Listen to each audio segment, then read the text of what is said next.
ജാനകിയോട് ദേവേനി പറയാണ്, അനിയുടെ കല്യാണക്കാരെയെല്ലാം മുത്തശ്ശനും മുത്തശ്ശിയും എന്നെ ഏൽപ്പിച്ചിട്ടുണ്ട്, ജയേട്ടനെയും. അതുകൊണ്ട് എല്ലാ കാര്യങ്ങളും ഭംഗിയായിട്ട് ചെയ്യുന്നുണ്ട്. അതുപോലെ തന്നെ മറ്റൊരു കാര്യം, അവനെ കൊണ്ട് 3-4 ബ്രാഞ്ചുകളെ ഏൽപ്പിക്കാൻ ഞങ്ങളുടെ തീരുമാനം. നീ എന്ത് പറയുന്നെന്ന് ചോദിക്കുന്നുണ്ട്. ഇത് കേട്ടോണ്ട് അങ്ങോട്ട് ജലജ ഇറങ്ങി വരുന്നുണ്ട് കേട്ടോ. അപ്പോഴേക്കും ജാനകി പറയാണ്, അതിന്റെയൊക്കെ ആവശ്യമുണ്ടോ ഏട്ടത്തി? അവൻ ഇപ്പോഴും കുഞ്ഞല്ലേ, അവനതിനുള്ള പക്വതയൊന്നും ആയിട്ടില്ലെന്ന എന്റെ ഒരു വിശ്വാസം. ദേവേനെ പറയാണ്, അവനിപ്പോഴും ആദർശം തള്ളി ജീവിക്കാനാ ഇഷ്ടം. പക്ഷെ അതിനെ വെക്കാൻ പാടില്ല. കാരണം അവൻ ഇത്രയും മുതിർന്നില്ലേ. ഇനിയിപ്പോ അവനെ ബ്രാഞ്ചുകളൊക്കെ ഏൽപ്പിച്ച് അവനൊരു ഉത്തരവാദിത്വം നേടിക്കൊടുക്കണം. അല്ലെങ്കിൽ അവനിങ്ങനെ കവിത എന്നൊക്കെ പറഞ്ഞ് പുറകെ നടക്കും. ജാനകി പറയുന്നുണ്ട്, അവൻ എന്തോ കല്യാണത്തിന് വലിയ താല്പര്യമില്ലാത്ത പോലെ പെരുമാറുന്നത്. ദേവേനി പറയാണ്, അവനും പറഞ്ഞത് അവന് പക്വത ഇല്ലാന്ന്, അതുകൊണ്ട് അതൊന്നും നമ്മൾ മൈൻഡ് ചെയ്യണ്ട എന്ന് പറയുന്നുണ്ട്.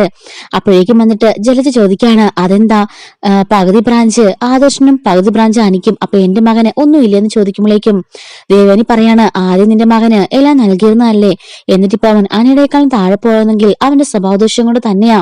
ഉത്തരവാദിത്തം ഒരാളുടെ കയ്യില് അങ്ങനെ സ്ഥാപനം കൊടുത്തിട്ട് കാര്യമുണ്ടോ? ഇത് ഗോൾഡാ, 916 ആയിട്ട് കൊടുക്കേണ്ടതാ.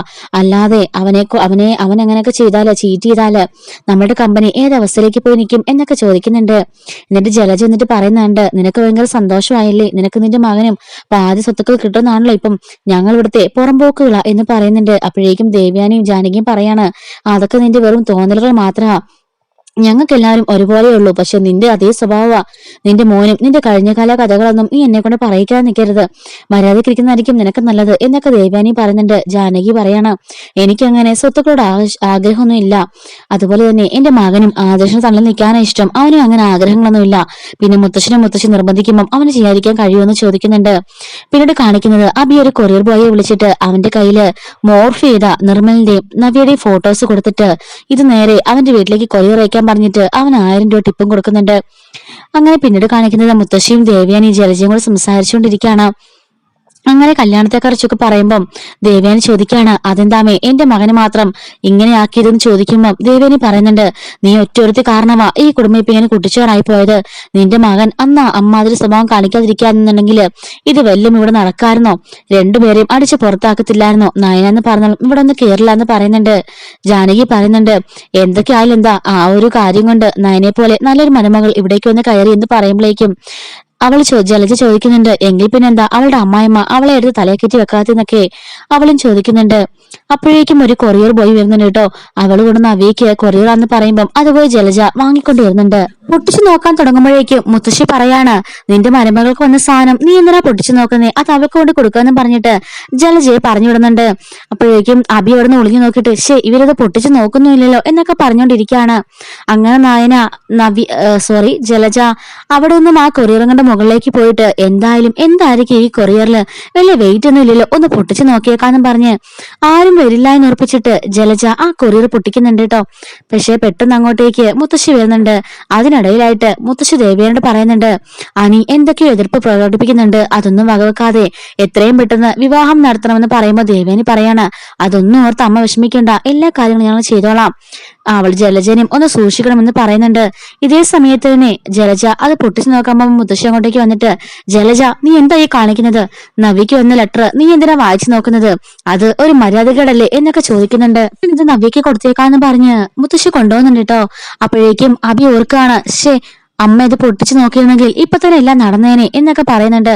അങ്ങനെ മുത്തശ്ശി ആ കവർ കൊണ്ട് പോകുമ്പോഴേക്കും ജലജ പൊട്ടിച്ചു വെച്ചതുകൊണ്ട് അതിൽ നിന്നും നിർമ്മലിന്റെയും നവ്യയുടെയും മോർഫിത ഫോട്ടോസ് എല്ലാം താഴേക്ക് വീഴുന്നുണ്ട് കേട്ടോ. ഇത് കാണുമ്പോഴേക്കും മുത്തശ്ശി ഞെട്ടിപ്പോവാണ്. മുത്തശ്ശി എടുത്തിട്ട്, എന്റെ ഈശ്വര എന്താ ഈ കാണുന്നതെന്ന് ചോദിച്ചിട്ട് ഈ ഫോട്ടോസ് എല്ലാമായിട്ട് നേരെ നവ്യയുടെ മുറിയിലേക്ക് പോകുന്നുണ്ട്. മോൾക്ക് വന്ന ലെറ്ററാ. ജലജ ഇത് പിരിച്ചു നോക്കാൻ പോയപ്പോ ഞാൻ വേണ്ടാന്ന് പറഞ്ഞ് വഴക്ക് പറഞ്ഞ് അവളെ ഇങ്ങോട്ടേക്ക് പറഞ്ഞു വിട്ടതാ.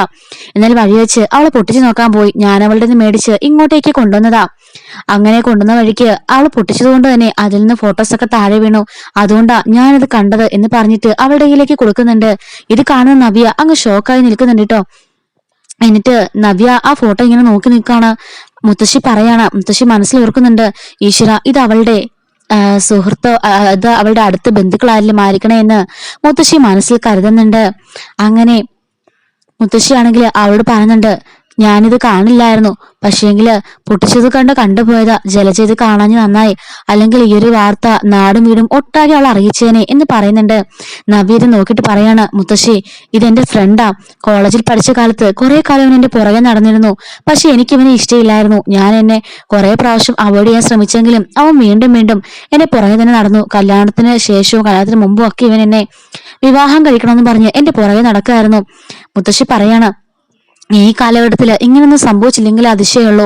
നവി പറയണ, ഈ കൂടെ നിൽക്കുന്നത് ഞാനല്ല മുത്തശ്ശി, ഇതൊക്കെ വേറെ ഏതോ പെണ്ണിന് കൂടെ നിന്നിട്ട് എന്റെ തല വെട്ടി ഒട്ടിച്ച് മോർഫ് ചെയ്തേക്കുന്നതാ. മുത്തശ്ശി പറയണ, ഇത് മറ്റാരെ കണ്ണിൽപ്പെടാഞ്ഞത് ഭാഗ്യമായി. മോളിതെടുത്ത് മാറ്റി വെച്ചോ, ആരെയും കാണിക്കണ്ട. ഇതിന്റെ പിന്നാലെയുള്ള എന്താണെന്ന് നമുക്ക് നോക്കാം എന്നൊക്കെ പറഞ്ഞ് മോള് വിഷമിക്കണ്ടെന്ന് പറഞ്ഞിട്ട് മുത്തശ്ശി അവളെ സമാധാനിപ്പിച്ചിട്ട് അവിടുന്ന് പോകുന്നതാണ്. ഈ മുത്തശ്ശി എല്ലാവരും വിളിച്ച് അറിയിക്കാനുള്ളതിന് എന്ത് പണിയായി കാണിച്ചത്? അവളെ സമാധാനിപ്പിച്ചിട്ട് ഇറങ്ങി പോകുന്നോ? എന്തായാലും ഞാൻ അങ്ങോട്ടേക്കൊന്ന് കേറാന്നൊക്കെ പറഞ്ഞ് അവനോട് ഇങ്ങനെ നിൽക്കുന്നുണ്ട്. അപ്പോഴേക്കും അങ്ങോട്ടേക്ക് അകത്തേക്ക് കയറുമ്പോഴേക്കും അവനിങ്ങനെ ഒളിഞ്ഞു നിന്നിങ്ങനെ ശ്രദ്ധിക്കാണ് കേട്ടോ അകത്തേക്ക് കയറാതെ. അപ്പോഴേക്കും നിർമ്മൽ അവളുടെ ഫോണിലേക്ക് കോൾ ചെയ്യാണ്. എടുത്തിട്ട് ആരാന്ന് ചോദിക്കുമ്പോഴേക്കും, എന്നെ മനസ്സിലായില്ലേ? ഞാനാ നിർമ്മൽ. എനിക്ക് മനസ്സിലായില്ലെങ്കിൽ ഞാനിപ്പോ വീഡിയോ കോളിലേക്ക് വരാം. നീ എന്തിനാടാ എന്റെ ഫോണിലേക്ക് വിളിച്ചത്? എന്റെ നമ്പർ നിനക്ക് ഇവിടുന്ന് കിട്ടി എന്നൊക്കെ ചോദിച്ച് ദേഷ്യപ്പെടുന്നുണ്ട്. എന്ത് വൃത്തിയോടായി കാണിച്ചു വെച്ചിരിക്കുന്നത്? എന്റെ ബ്ലാക്ക്മെയിൽ ചെയ്യാനുള്ള ഉദ്ദേശമാണ് നിനക്ക്? വെച്ചിട്ട് പോടാ എന്നൊക്കെ പറഞ്ഞിട്ട് നവ്യ ഫോൺ കട്ടാക്കിയിട്ട് ദേഷ്യപ്പെട്ടവിടെ നിൽക്കുന്നുണ്ട്. അപ്പോഴേക്കും അങ്ങോട്ടേക്ക് അഭി കയറി വരുന്നുണ്ട്. എന്താ നിന്റെ കയ്യിലെന്താ? നീ എന്താ ടെൻഷൻ അടിച്ചിരിക്കുന്നേ? എന്താ ഒരു പരുങ്ങല് പോലെ എന്ന് ചോദിക്കുമ്പോ, എനിക്ക് ടെൻഷനൊന്നും ഇല്ല എന്ന് നവ്യ പറയാണ്. അല്ല നിന്റെ കയ്യിലെന്താന്ന് ചോദിക്കുമ്പം, എന്റെ കയ്യിൽ പലതും കാണും, അതൊന്നും നിന്നെ കാണിക്കേണ്ട ആവശ്യമില്ല, അങ്ങോട്ട് മാറി നിൽക്കുമെന്ന് പറഞ്ഞിട്ട് നവ്യ ആ ഫോട്ടോസും ഒക്കെ എടുത്തോണ്ട് പെട്ടെന്ന് തന്നെ അവിടെ നിന്ന് എസ്കേപ്പ് ആയി പോകുന്നുണ്ട്. അപ്പോഴേക്കും അഭി മനസ്സിലിങ്ങനെ അവിടെ ചിരിച്ചുകൊണ്ട് നിന്ന് ആലോചിക്കാണ്, പൂടി പോ, എവിടം വരെ പോകുന്നു ഞാൻ നോക്കട്ടെ, നിന്നെ എത്രയും പെട്ടെന്ന് പുകച്ചിവിടുന്ന് പുറത്തടിക്കാനുള്ള എല്ലാ പ്ലാനിങ്ങും പദ്ധതികളും ഞാൻ ഇവിടെ നടപ്പിലാക്കി കഴിഞ്ഞു. എന്നെ ഗർഭിണിയാണെന്ന് പറഞ്ഞ് കബളിപ്പിച്ചതല്ലേ നീ? ഞാൻ അത്യാവശ്യം കള്ളത്തിലൊക്കെ പറഞ്ഞു തന്നെയാ ഇവിടം വരെ എത്തിയത്. ഇനി നിന്നെ എങ്ങനെ പുറത്താക്കണമെന്നൊക്കെ എനിക്കറിയാടി എന്നൊക്കെ പറഞ്ഞിങ്ങനെ മനസ്സിലിങ്ങനെ ആലോചന നിൽപ്പുണ്ട്. പിന്നീട് കാണിക്കുന്നത് കനകയാണ് കേട്ടോ. കനക ആകപ്പാട് ഇങ്ങനെ കലിപ്പിച്ച് ദേഷ്യപ്പെട്ട് ആകപ്പാട് സങ്കടാവസ്ഥയില് അവിടെ ഇങ്ങനെ ആടുന്ന ഊഞ്ഞാലിങ്ങനെ ഇരിക്കുന്നുണ്ട്. അപ്പോഴേക്കും അമ്മേന്ന് വിളിച്ചിട്ട് നന്ദു അകത്തേക്ക് കയറി വരുമ്പോഴേക്കും ഓടി ചെന്നിട്ട് നന്ദുവിനെ പൊതിരെ തല്ലുന്നുണ്ട് കേട്ടോ. കനകം, എന്താ അമ്മ ഈ കാണിക്കുന്നത്? എന്നെ എന്തിനാ തല്ലുന്നേ ചോദിക്കുമ്പോൾ, നിന്നെ തല്ലാനോ? നിന്നെ ഞാൻ കൊല്ലാൻ പോവാടി. നീ നിന്റെ മനസ്സിലിരിപ്പ് ഇതായിരുന്നല്ലേടി? നിനക്ക് കിട്ടിയതൊന്നും പോരല്ലേ? ഈ അച്ഛന്റെ അമ്മയുടെ ഉള്ളു നീറുന്ന നീ കാണുന്നില്ലടി എന്ന് ചോദിച്ചിട്ട് വല്ലാണ്ടിട്ട് നന്ദുവിനെ അടിക്കുന്നുണ്ട്. നന്ദു ചോദിക്കണം, അമ്മയെ കാര്യം പറ, എന്തിനാണ് തല്ലുന്നേ ചോദിക്കുമ്പോൾ, നിനക്ക് കാര്യം അറിയില്ലല്ലേടി എന്ന് പറഞ്ഞിട്ട് ആ അനിയുടെ ഫോട്ടോ എടുത്ത് കാണിക്കുന്നുണ്ട്. അതിന് പിന്നിൽ ഐ ലവ് യു എഴുതി കാണിക്കുന്നുണ്ട്. എന്താടി നിന്റെ ചേച്ചിമാരെ പോലെ നിനക്ക് അനന്തപുരിയിലേക്ക് പോകണോടി? എങ്കിൽ ഞങ്ങളെ ശവത്തിൽ ചവിട്ടിട്ട് വേണം നീ അവനെ വിവാഹം കഴിക്കാൻ. സമ്മതിക്കില്ലടി. അവന്റെ വിവാഹം ഉറപ്പിച്ച അന്ന് മുതൽ തുടങ്ങിയ നിനക്ക് ഈ മാറ്റം. അന്നേ ഞാൻ സംശയിച്ചതാ. അപ്പോ നീ എന്നെ കള്ളത്തരം പറഞ്ഞ് നീ എന്റെ ഇന്ന് പോയി. ഇത്രയും നാളായിട്ടും അങ്ങനെ ഒരു ചിന്ത തോന്നാത്ത നിനക്ക് പെട്ടെന്ന് എങ്ങനെയാണ് മനസ്സിൽ അനിയെപ്പോൾ ഒരാളെ കടന്നുകൂടിയത്? എന്തിനാണ് ഈ ദ്രോഹം ഞങ്ങളോട് നീ ചെയ്തത്? ഇനി ഒരിക്കലും ഇതാരും അറിയാൻ പോലും പാടില്ല. നിന്റെ ചേച്ചിമാര് അവിടെ പോയി കിടന്ന് അനുഭവിക്കുന്നത് നീ കാണുന്നില്ലേ? ആ ഒരു അനുഭവം കൊണ്ട് അമ്മയും അച്ഛനും ഇവിടെ കിടന്ന് നീർന്നു നീ കാണുന്നില്ലേ? ഇത് നിന്റെ കണ്ണിന് പിടിക്കുന്നില്ലേ? നീ എന്തൊക്കെ കോപ്രായങ്ങളെ കാണിച്ചു വെച്ചിരിക്കുന്നത്? ഇന്ന് നിന്നെ ഞാൻ തല്ലി കൊല്ലൂടി എന്നും പറഞ്ഞിട്ട് നന്ദുവിനെ ഇട്ട് കഴുത്തിനൊക്കെ പിടിച്ച് ഞെരുക്കുന്നൊക്കെ ഉണ്ട്. നന്ദു അമ്മയെ അമ്മ എന്നെ അടിക്കാതെ എന്ന് പറഞ്ഞ് നന്ദു കരയുന്നുണ്ട് കേട്ടോ. അപ്പോഴേക്കും അങ്ങോട്ടേക്ക് ഗോവിന്ദൻ വന്നിട്ട്, എന്താ നീ കാണിക്കുന്നത്? കൊച്ചിനെ വിട് എന്നും പറഞ്ഞിട്ട് അവളെ വഴക്ക് പറഞ്ഞ് വിടിപ്പിക്കുന്നുണ്ട്. പെട്ടെന്ന് ഈ ഫോട്ടോ കനകം മാറ്റി പിടിക്കുന്നുണ്ട്. ഈ കാര്യം കാണും ഗോവിന്ദേട്ടൻ അറിഞ്ഞാല് ഗോവിന്ദേട്ടന്റെ മനസ്സിന് ബുദ്ധിമുട്ടാകുമെന്ന് പറഞ്ഞിട്ട് കനകം അത് ഒളിപ്പിച്ചു പിടിക്കുന്നുണ്ട്. എന്തിനാ നീ ഇവളെ തല്ലിയത് പറ എന്ന് പറയുമ്പോഴേക്കും, അല്ല ഇവള് പുറത്തേക്ക് പോയി, ഇവളുടെ സ്വഭാവം ഇപ്പൊ ശരിയൊന്നും അല്ല, ഇവള് തോന്നിയ പോലൊക്കെ നടക്കുക. എന്നിട്ട് വന്ന് ചോദിച്ചപ്പോഴേക്കും ഇവൾ എന്നോടൊരു മറുപടി പറഞ്ഞു, അതെനിക്ക് ഇഷ്ടപ്പെട്ടില്ല, അതുകൊണ്ട് ഞങ്ങളെ തല്ലിയെന്ന് പറഞ്ഞിട്ട് കള്ളത്തരം പറയുന്നുണ്ട്. എന്താ എന്റെ മോൾ അങ്ങനൊന്നും ചെയ്യില്ല, എന്റെ മോളെ നയനമോളെ കണ്ടാ പഠിച്ചത്, അതുകൊണ്ട് എന്റെ മോളുടെ ഭാഗത്തു നിന്നും അങ്ങനെ ഒരു തെറ്റും ഉണ്ടാവില്ല എന്നൊക്കെ പറയുന്നുണ്ട്. എന്നിട്ടാണോ അവൾ ഇങ്ങനെയൊക്കെ ചെയ്തത് എന്ന് ചോദിക്കുമ്പോൾ, എന്താ അവള് ചെയ്തത്? എന്താ അവള് ആരെങ്കിലും തല്ലുണ്ടാക്കിയോ അല്ലെങ്കിൽ വേറെ പയ്യനോട്ട് അടുപ്പത്തിലായോ എന്ന് ചോദിക്കുമ്പോഴേക്കും അത് കേട്ട് ഞെട്ടി നിൽക്കുകയാണ് നന്ദുവും കനകവും. ഇത് ഇത്രയും ഇന്നത്തെയാണ് കേട്ടോ. എല്ലാ ദിവസത്തെയും റിവ്യൂസും അപ്കമിംഗ് ആയിട്ടുള്ള റിവ്യൂസ് നമ്മുടെ ചാനൽ അപ്ലോഡ് ചെയ്യുന്നുണ്ട്. മിസ് ആവാതിരിക്കാനായിട്ട് ചാനൽ ഇപ്പോൾ തന്നെ സബ്സ്ക്രൈബ് ചെയ്ത് മറക്കാതെ സപ്പോർട്ട് ചെയ്യണേ. Thanks for watching.